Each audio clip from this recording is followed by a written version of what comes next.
Hey everyone, my name's Alex Ryan. Welcome back to another video.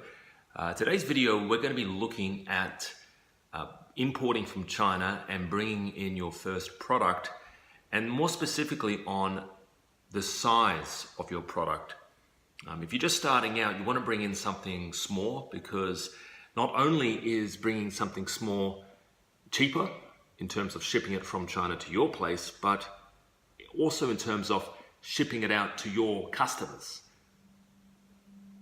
Everything costs money, and even if you manage to bring it into your home country, shipping it out to your customers is also going to have an additional cost. So if it's a really heavy item, like 2 kilos, that's going to cost a fair bit depending on where it's going to go.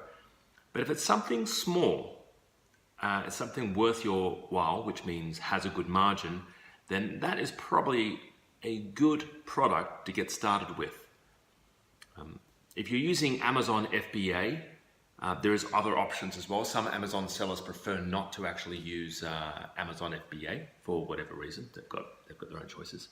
But sometimes it's not cheap either. I mean, there is a cost also for Amazon FBA.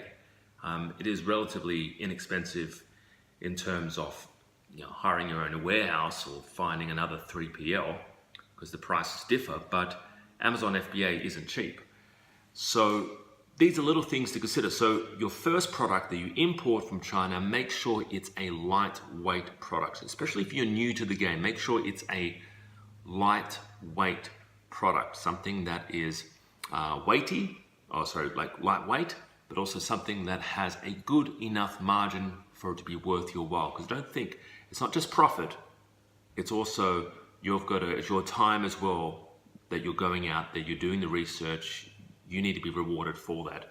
So you not only just need to turn a small profit, you actually need to turn a bigger profit to make it be worthwhile your time. Enjoy today's video, guys. My name's Alex Ryan. If you want more information, you know what to do. Head over to my website. Talk to you real soon.